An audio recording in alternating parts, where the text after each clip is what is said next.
Hello friends, मैं श्वेता के स्वाद में आप सभी का स्वागत करती हूँ। कैसे हैं आप सभी? आशा करती हूँ आप सभी बहुत अच्छे से होंगे। तो चलिए फिर मैं आज आ गई हूँ। आज ना मैं कोई कस्टमर की रेसिपी लेकर के आई हूँ कि कस्टमर ने क्या ऑर्डर किया है, ना ही मैं किसी के रिक्वेस्ट पे मैं आज कोई रेसिपी लेके आई हूँ। आज मैं रेसिपी लेकर के आई हूँ जो मैं अपने क्लाउड किचन में बनाती हूँ और मैं अपने कस्टमर को सर्व करती हूँ, जो मैं डेली प्रिपेयर करती हूँ। और मेरा डेली वो पर डे का जितना भी खपता है, जितना भी ख़त्म होता है उतना मैं बना करके रखती हूँ। तो वो है मोमोज़ की रेसिपी कि मैं किस तरह से अपने क्लाउड किचन में अपने कस्टमर को सर्व करती हूँ। तो मैंने सोचा कि आज मुझे मोमोज़ बनाने हैं तो मैं आप के साथ शेयर कर लेती हूँ कि कैसे मैं मोमोज़ बनाती हूँ। मोमोज़ भी सब बनाते हैं पर कोई ऐसा बहुत रॉकेट साइंस नहीं है, क्योंकि आजकल जनरली सभी बनाते हैं पर सबका अपना तरीका होता है। मेरा भी अपना तरीका है, मुझे भी कुछ शेयर करना है। तो चलिए स्टार्ट करते हैं। देखिए मेरा पीछे सब तैयार है, तो चलिए स्टार्ट करें। तो फ्रेंड्स देखिए मैंने मोमो की तैयारी करके रखी हुई है। इसके ज़्यादा कुछ इंग्रेडिएंट नहीं है। मैंने ये एक बड़े साइज़ का अनियन चॉप करके लिया हुआ है और इसमें 2 स्मॉल साइज़ के कैरेट हैं और एक इतना बड़ा पत्ता गोभी था, उसका हाफ पत्ता गोभी मैंने ले लिया है और दोनों को मैंने चॉपर में चॉप कर लिया है और उसके साथ 2 हरी मिर्चें मैंने साथ में चॉप कर ली हैं। ज़्यादा स्पाइसी नहीं होता है, ऐसे ग्रीन चिली जाता नहीं है, पर मैं थोड़ा सा एक हल्का तीखापन लाने के लिए मैं सिर्फ 2 चिलीज़ ही डालती हूँ। जितना मेरा मटेरियल रहता है उस अकॉर्डिंग मैं चिली डालती हूँ। आज मेरे पास बहुत थोड़ा सा है क्योंकि बाकी और मैंने मोमोज़ का फिलिंग तैयार करके रखा हुआ है, तो इसीलिए मैंने थोड़ा सा फिलिंग आपको दिखाने के लिए सिर्फ मैंने ये प्रिपेयर किया है कि मैं आपको दिखा सकूं कि मैं कैसे बनाती हूँ। ऐसे बहुत लोग जो है ये मोमोज़ चॉप करके और इसमें हल्का सॉल्ट दे करके और इसको फिर थोड़ी देर छोड़ करके और इसको कपड़े से निचोड़ के इसका पानी निकाल करके तब तैयार करते हैं और उसको फिल करते हैं। मैं वैसे भी बनाती हूँ पर जनरली जो मुझे कस्टमर को देना होता है तो मैं किस तरह से बनाती हूँ चलिए मैं आपको दिखाती हूँ। तो सबसे पहले हम कढ़ाई को चढ़ा लेंगे और गैस ऑन कर देंगे। जब हमारा कढ़ाई थोड़ा गर्म हो जाएगा तब हम इसमें रिफाइंड ऑयल डालेंगे। तो देखिए मैं इसमें लगभग 2 टेबलस्पून के करीब रिफाइंड ऑयल डाल रही हूँ। तो देखिए फ्रेंड्स ऑयल हमारा गर्म हो गया है, उसमें हम 1 टीस्पून फाइन चॉप्ड गार्लिक डालेंगे और उसको थोड़ा सा सौटे कर लेंगे। उसके बाद ये जो हमारा अनियंस था ये अनियंस डाल देंगे। हमें अनियंस को भी ज़्यादा फ्राई नहीं करना, बस 1-2 बार हम इसको चलाते हुए फ्राई कर लेंगे।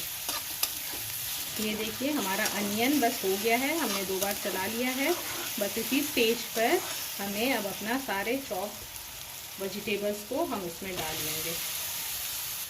वेजिटेबल्स को डालने के बाद हम इसे जल्दी जल्दी लगातार चलाते रहेंगे।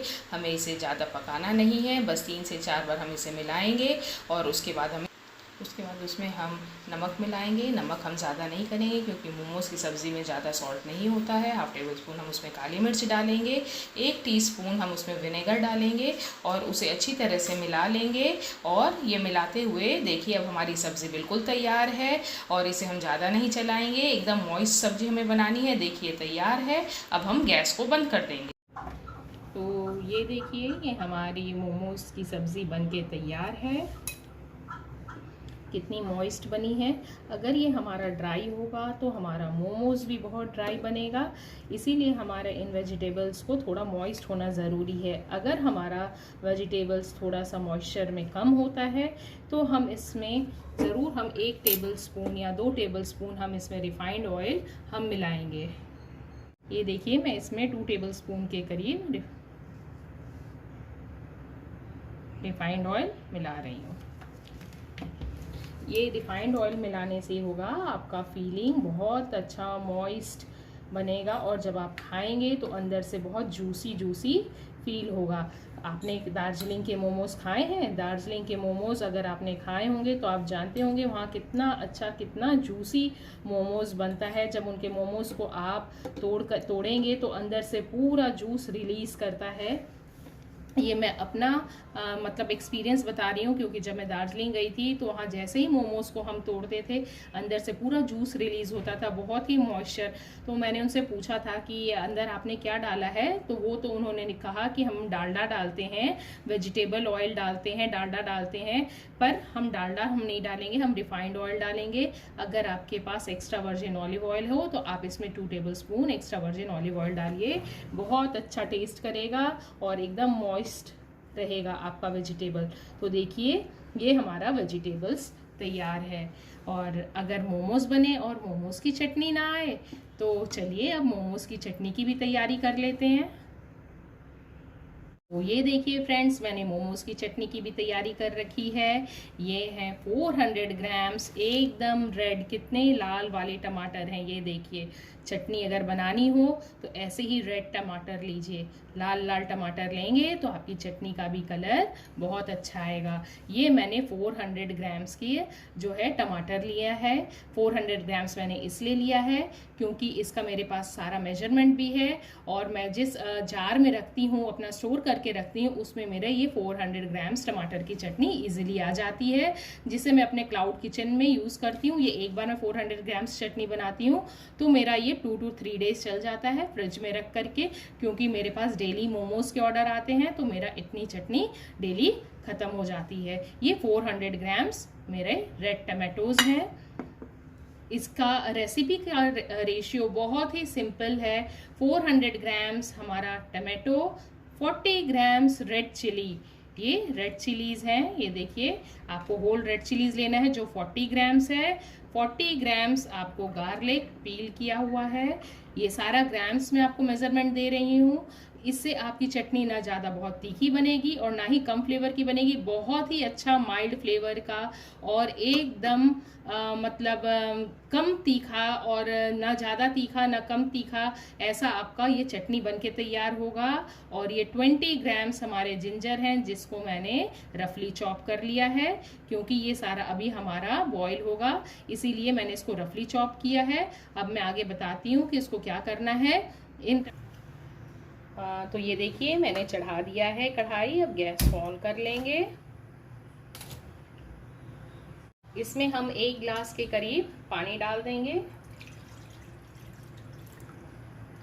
पानी डालने के बाद हम ये रफली चॉप जो मैंने दिया था, ये मैंने टमाटोज को चॉप कर लिया है, इसे डाल देंगे।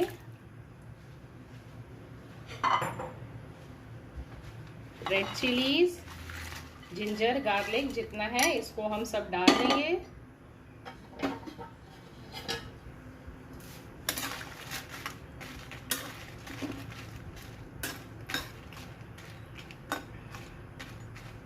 और डालने के बाद इसमें हम 1 टेबल स्पून भर करके सॉल्ट डाल करके ढक करके 10 से 15 मिनट के लिए इसे पकने के लिए छोड़ देंगे, जब तक कि ये रेड चिली सॉफ्ट ना हो जाए, टमाटो सॉफ्ट ना हो जाए। जब सारी चीज़ अच्छे से सॉफ्ट हो जाएंगी तो फिर उसके बाद हम इसे ग्राइंड करेंगे। तो इसे ढक करके पकने के लिए 10 मिनट के लिए हम छोड़ देंगे। तो इसके बाद चलिए जब तक ये पक रहा है हम तब तक अपना मोमोज का मैदा लगा लेते हैं। मैंने मैदा प्रिपेयर करने के लिए परात ले लिया है, उसमें हम मैदा डालेंगे। मैदे का मेरा कोई मेजरमेंट नहीं है क्योंकि मैं ये अपने क्लाउड किचन के लिए बनाती हूँ। तो मैंने एक एस्टिमेटेड मैदा ले लिया है। घर पे भी कोई इतना मेज़र करके नहीं बनाता है, आपको जितनी क्वांटिटी बनानी है आप उस अकॉर्डिंग आप इसमें मैदा ले लीजिए, और इसमें जितना मैदा लिया है उसी के अकॉर्डिंग मैंने इसमें 1/2 टेबल स्पून सॉल्ट डाल दिया है, और इसे पानी के हेल्प से हम गूंद लेंगे। तो फ्रेंड्स मेरा बीच में 3 ऑर्डर बैक टू बैक आ गया, इसीलिए ब्रेक लग गया, मैं अभी मैदा नहीं लगा पाई हूँ। इसी बीच में मेरा ये टमाटो और चिली का जो मैंने बॉईल करने के लिए रखा था ये हो गया है। मैं आपको दिखा देती हूँ, देखिए गैस बंद हो गया है, और ये देखिए एकदम अच्छी तरह से टमाटर गल गया है और रेड चिलीज़ भी अच्छे तरीके से गल गई है। जब ये ठंडा होगा तो हम इसे मिक्सी में ग्राइंड कर लेंगे। तब तक चलिए हम मैदा लगा लेते हैं, और मैं आपको जो मेरे ऑर्डर्स आए वो भी मैं आपको दिखाती हूँ कि मेरे पास बैक टू बैक क्या ऑर्डर्स आए हैं। तो ये देखिए फ्रेंड्स मैं आपको दिखाती हूँ, ये मेरा ये स्विगी स्विगी का आया ऑर्डर, ये देखिए ये 2 ऑर्डर मैंने दिया है अभी जस्ट ये लेके गया है राइडर 11:58 पे। अभी 12:20 मेरे घड़ी में हो रहा है और 11:58 पे ये मेरे पास ऑर्डर आया है, ये स्विगी का। ये देखिए ये आया है और आपको यहाँ डेट भी दिख रहा होगा। हाँ, डेट नहीं शो हो रहा है। और ये 38 मिनट एगो देखिए आया है। और ये अभी आया था वेज नूडल्स का। ये बैक टू बैक 2 स्विगी से और 1 जोमेटो से आया है। ये वेज नूडल्स गया और ये देखिए वेज नूडल्स गया है ये। और ये देखिए ये गया है चपाती, ये 3 चपाती गया है। तो ये मेरा स्विगी का 2 ऑर्डर गया अभी बैक टू बैक। और ये देखिए ये जोमेटो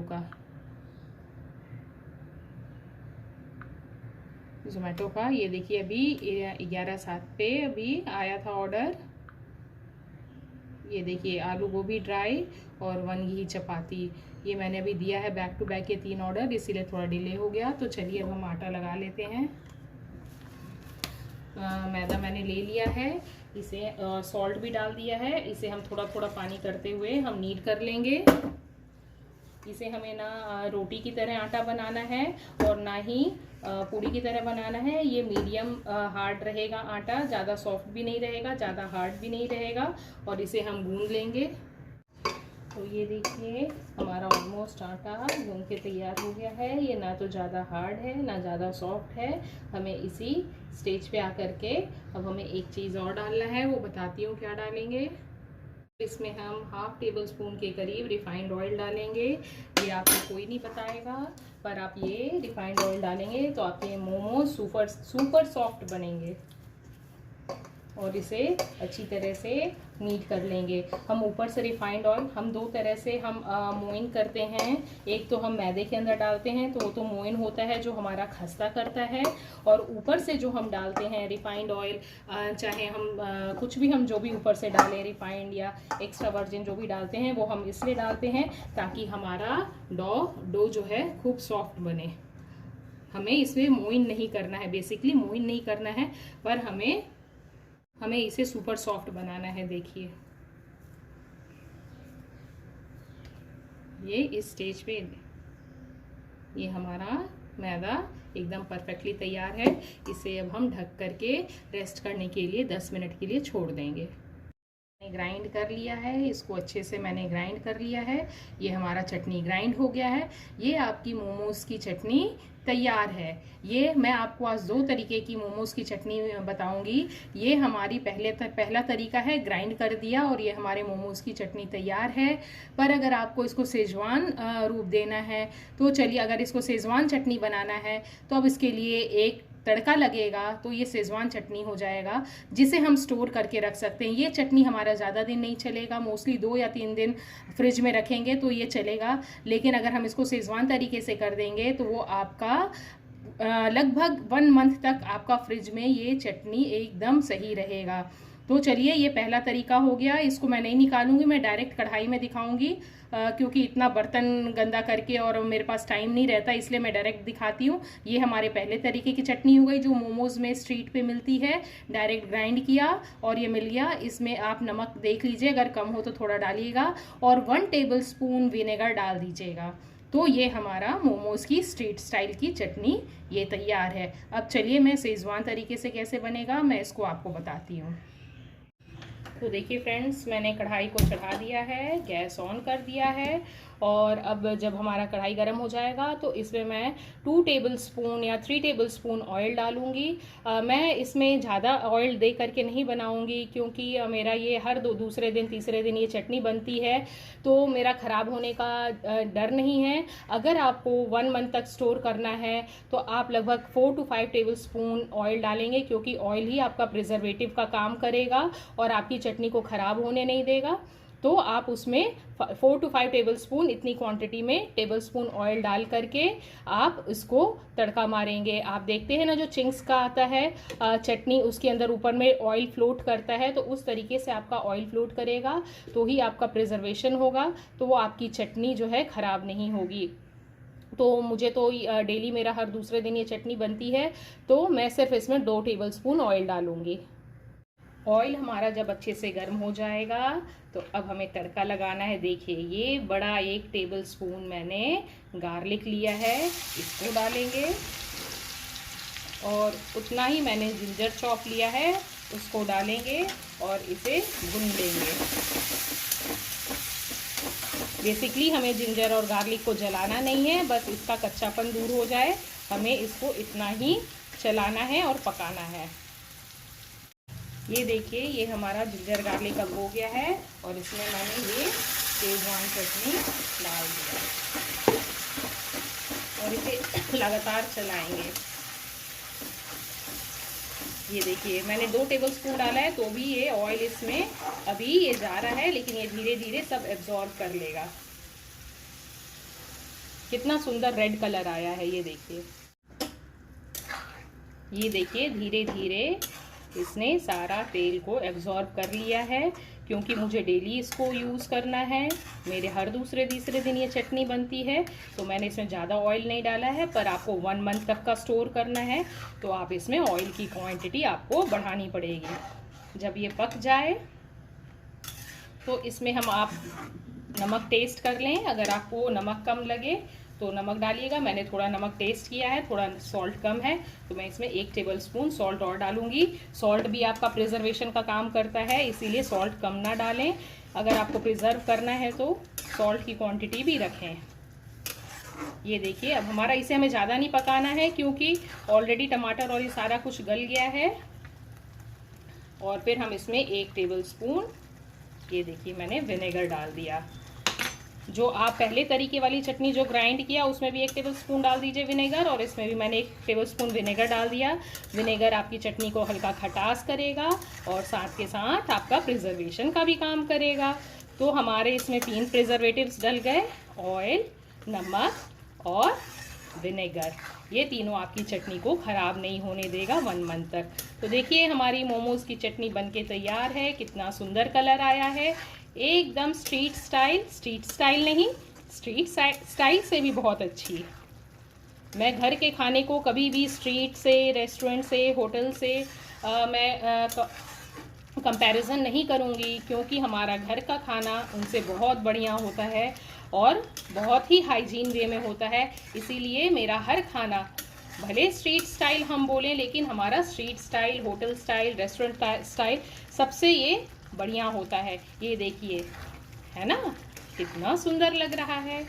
तो चलिए अब गैस के फ्लेम को ऑफ कर देते हैं और हमारी ये चटनी बनके तैयार है। जब ये ठंडी हो जाएगी तो मैं आपको इसको जार में करके दिखाऊंगी। मेरे पास भी चिंग्स का सेजवान वाला वो ½ kg का जार है, मैं उसी जार में 1 जार रखती हूँ। उसमें मेरे इतनी क्वांटिटी की चटनी आ जाती है और कितने सस्ते दाम पे बन गई। टमाटर कितना लगा, 400 ग्राम्स। अब आपके वहाँ टमाटर कैसे केजी उस हिसाब से लगा लीजिए। 40 grams red chilli, 40 grams garlic और 20 ग्राम्स जिंजर, और 1 टेबल स्पून आपको तड़के के लिए लगा। तो कितना खर्चा आया, मुश्किल से 50 से 60 रुपये खर्चा आएगा और आपकी ये चटनी बनके तैयार है। पर मार्केट में यही चिंग्स वाले इतना महंगा देते हैं। तो आप भी आज से ऐसी चटनी मोमोज़ की घर पे ही बनाएं। कितनी शानदार बनी है, कितनी अच्छी बनी है, ये देखिए बहुत ही बढ़िया।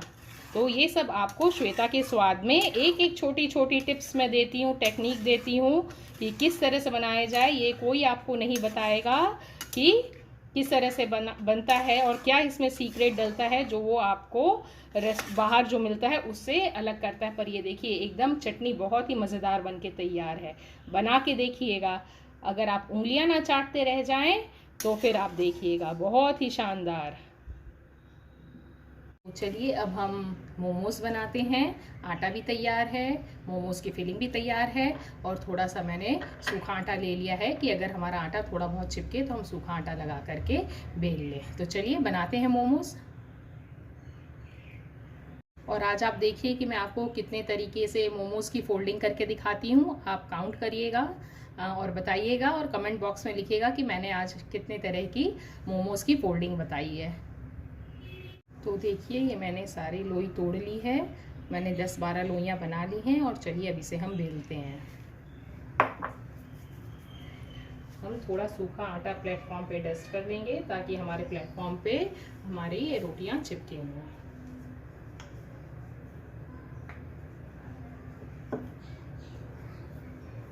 हमें ये रोटी ना ज़्यादा मोटी बेलनी है ना पतली, हमें इतना बेलना है कि जब हमारा स्टीम हो मोमोज तो उसमें से हल्की हल्की सब्जियां अंदर से दिखे। ये देखिए, हमें इस तरीके से बेलनी है, इतना पतला होगा। और ये तो इसी तरह से हम सारी रोटियों को बेल करके तैयार कर लेंगे। तो चलिए अब हम मोमोज़ की फ़ोल्डिंग करते हैं। पहली फ़ोल्डिंग मैं बेसिक वाली कर रही हूँ जो हमें हमेशा स्ट्रीट पर देखने को मिलता है। हम हाथ को गोल घुमाते हुए प्लीट डालते जाएंगे और गोल घुमाते हुए हम इसको बना देंगे। देखिए ये हमारी पहली तैयार है और इसे हम प्लेट में रख लेंगे। तो चलिए अब दूसरी दिखाती हूँ। उसी तरह से फिलिंग को हम रख लेंगे और कलश वाला हम डिज़ाइन देंगे। कलश वाली डिज़ाइन आती है ना, इसे भी हाथ घुमाते हुए सेम पहले वाले की तरह करना है और बीच में कलश जैसा शेप देना है, उसी को गोल घुमाते हुए। देखिए ये कलश आ गया ना, ये कलश वाली हमारी तैयार है। अब हम आगे की फोल्डिंग करते हैं। अपने इसमें हमने फिर से सेंटर में हमने अपने फीलिंग को भर लिया है। पीछे से हम सेंटर पे रखेंगे और दोनों तरफ से दबाते हुए, एक तरफ राइट और एक तरफ लेफ़्ट से पिंच करते हुए इसे हम भरते हुए हम आगे की तरफ बढ़ते जाएंगे। और ये आगे हम इसको करके आगे हम इसको पॉइंट कर देंगे। ये देखिए हमारी ये लंबी वाली मोमो बन करके तैयार है। इसको हाथ से थोड़ा गोल करके शेप दे देंगे। इसके लिए भी हम फीलिंग को ले करके सेंटर में रख करके गुजिया के जैसा पीछे से प्लीट देते हुए हम इसको बना लेंगे। इस फोल्डिंग को करने के लिए फिर से हम फीलिंग को सेंटर में रखेंगे, पीछे से करते हुए दोनों लेफ़्ट राइट से दबाते हुए हम इसको पॉइंट कर देंगे। देखिए ये हमारी लंबी वाली फोल्डिंग तैयार है। नेक्स्ट तरह की फोल्डिंग के लिए फिर से हम फीलिंग को बीच में रखेंगे और जिस तरह से हम गुजिया बनाते हैं उस तरह से हम इसको सील कर लेंगे हाफ सेमी सर्कल में और दोनों पॉइंट को आगे की तरफ ला करके जॉइंट कर देंगे। तो देखिए ये भी हमारी मोमोज़ की शेप तैयार है। नेक्स्ट शेप देने के लिए फिर से फीलिंग को हम सेंटर में रखेंगे और हम दोनों तरफ से आटे को लेके बीच में पिंच करेंगे और दोनों साइड से बीच में लाके पिंच करेंगे और चारों कॉर्नर को हम सील कर देंगे। तो देखिए ये भी हमारी ये फोल्डिंग तैयार है जो बहुत ही सुंदर दिखती है। नेक्स्ट फोल्डिंग के लिए फिर से हम फीलिंग को सेंटर में लेंगे और एक तरफ से हम सिंगल, उसमें हमने 4 कोने दिए थे, ये अब हम 3 कोने करके हम इसे बंद कर देंगे और इसमें हम 3 पॉइंटेड बनाते हुए इसको तीनों पॉइंटेड को सील कर देंगे और ये तीन कोने वाली हमारी मोमो की फीलिंग रेडी है। इस तरह से देखिए मैंने आपको कितने सारे मोमोज़ की फोल्डिंग दिखा दी है। ये देखिए हमारी इतने तरह की फोल्डिंग तैयार है। चलिए स्टीमर को तैयार करते हैं और स्टीम कर लेते हैं। तो ये देखिए फ्रेंड्स, मैंने स्टीमर में पानी डाल दिया है, गैस ऑन कर दिया है। ये मेरा मोमो का ही स्टीमर है। ये स्टीमर मेरा 3 रैक वाला है बट मैं जनरली एक ही रैक में अपना काम चला लेती हूँ। इसके ऊपर हम ऑयल ब्रश कर लेंगे, एक करके सारे मोमोज को प्लेस कर लेंगे।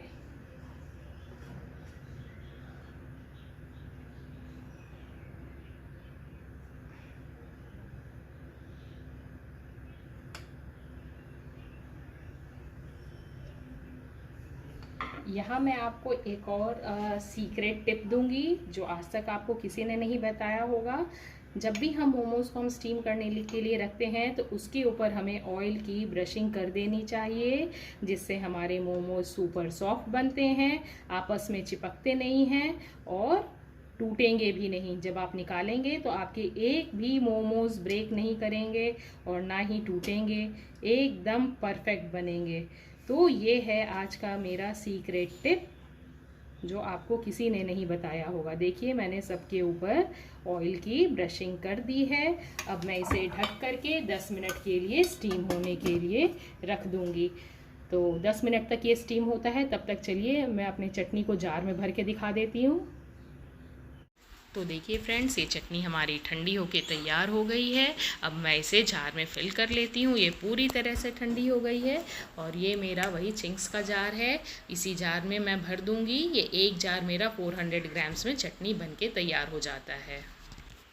10 मिनट बाद देखिए मेरे मोमोज़ अब रेडी हो गए हैं। गैस को मैं ऑफ़ कर लेती हूँ और मोमोज़ को खोल के दिखाती हूँ। देखिए मोमोज़ फूल करके कितने बड़े हो गए हैं और ये अच्छी तरह से स्टीम्ड हो गए हैं। अब हम इसे एक एक करके प्लेट में निकाल लेंगे। चलिए अब दिखाती हूँ कि मैं शेफ़ श्वेताज़ किचन में किस तरह से मोमोज़ को सर्व करती हूँ, कस्टमर को कैसे देती हूँ। तो देखिए ये मैंने कंटेनर ले लिया है।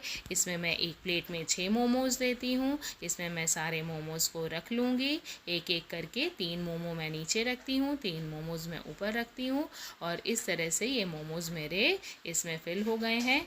और उसके बाद मैं ये घर की चटनी मेरी सेजवान वाली है, ये मेरे पास हाफ़ बॉटल पहले की थी, मैं उसी में से चटनी निकाल रही हूँ। और ये जो अभी मैंने बनाई है इसी में से मैं अभी अपने दोनों चटनी कंटेनर्स में कट चटनी को रख लूँगी और इसमें मैंने चटनी डाल दिया है जिसे मैं सर्व करती हूँ, कस्टमर को देती हूँ। तो ये हमारी चटनी तैयार है। इसमें मैं मेयोनीज़ डाल दूँगी। देखिए ये मेयोनीज़ भी मेरी आ गई है और ये मोमोज़ चटनी और मेयोनीज़ मेरे कस्टमर तक जाने के लिए तैयार है शेफ़ श्वेता किचन से। और मोमोज़ मैं देती हूँ इसी तरह से, हमेशा मेरी पैकिंग जाती है कस्टमर के पास।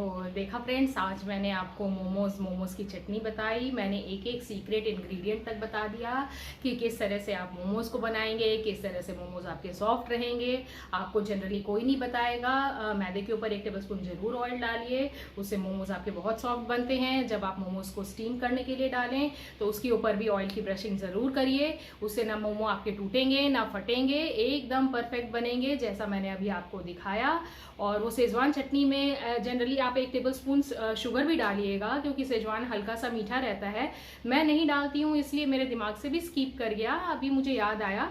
तो जब आप सारा उसमें विनेगर वगैरह डाल रहे हैं तो आप उसमें 1 टेबलस्पून आप शुगर भी डाल सकते हैं।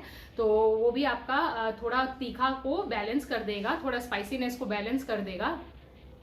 वो मैं स्किप कर गई, उसके लिए मैं सॉरी बोलूँगी क्योंकि मैं नहीं डालती इसलिए मुझे ध्यान में नहीं रहा। तो ये है हमारे शेफ़ श्वेताज़ के मोमो जो मेरे क्लाउड किचन से कस्टमर तक जाते हैं। जो भी देख रहे हो विशाखापट्टनम से, शेफ़ श्वेता पर ज़रूर ट्राई करें, आपको बहुत ही अच्छे मोमोज़ खाने को मिलेंगे। उसके साथ ये चटनी मेयोनीज़ जो मैं देती हूँ। तो विशाखापट्टनम से जो भी देख रहे हैं वो स्विगी जोमेटो पे जाके शेफ़ श्वेता सर्च करें और उस पे से नॉर्थ इंडियन चाइनीज़ जो भी है आप ऑर्डर कर सकते हैं। आपको सब चीज़ अवेलेबल होगा टाइम टू टाइम, आप जो भी मांगे। तो आज मैं अब यहीं पे अपना ख़त्म करना चाहूँगी। हाँ, और एक बार, ये मोमोज़ की चटनी मैं अभी नहीं बनाती क्योंकि ये जो है चटनी मेरे पास अभी थी, मैं 2-3 दिन बाद बनाती। पर जब मैंने सोचा कि जब मैं मोमोज़ की रेसिपी दे रही हूँ तो चटनी की भी दे दूँ क्योंकि पटना से मेरी एक आंटी हैं जिन्होंने कहा था कि श्वेता ने सेजवान फ्राइड राइस में जो बताया कि सेजवान चटनी वो होममेड डालती है, उसकी रेसिपी नहीं दी। तो ये Munni aunty, this chutney is dedicated for you. ये आप ही के लिए मैंने आज चटनी मोमोज़ के साथ बनाई है, वरना मैं आज बनाती नहीं क्योंकि मुझे पता चला कि आपको ये मोमोज़ की चटनी की रेसिपी चाहिए थी। इसीलिए देखिए अब आप ट्राई करिए घर में। इसी के साथ आज मैं अपने वीडियो को ख़त्म करती हूँ। तो चलिए मुझे लाइक सब्सक्राइब करिए और शेयर करिए और कमेंट बॉक्स में भी ये डालिए कि आपको और किस चीज़ की रेसिपी चाहिए। मैं ज़रूर कमेंट बॉक्स में देखूंगी। तो आपको अगर किसी चीज़ की स्पेसिफिक की रेसिपी चाहिए होगी तो मैं ज़रूर उसको भी दूंगी क्योंकि मैं क्लाउड किचन में जो बनाती हूँ, मैं अपने किचन में जो बनाती हूँ मोस्टली मैं वही रेसिपी शेयर करती हूँ। तो अगर आपको किसी स्पेशल चीज़ की रेसिपी चाहिए तो आप ज़रूर बताइएगा। ऐसे मैंने सोचा है कि मैं अपने बिहार को भी थोड़ा सा प्रमोट करूँ, तो मैं किसी एक दिन आके अपने बिहार की भी रेसिपी हमेशा बीच बीच में शूट करती रहूँगी। तो मैंने अपने बिहार का एक बार खिचड़ी दिखाया, लिट्टी दिखाया, कूचा भी जो बनता है उसकी रेसिपी अपलोड कर दूंगी। तो यहीं पे मैं ख़त्म करती हूँ। चलिए, okay, bye bye, take care and thank you for watching my video.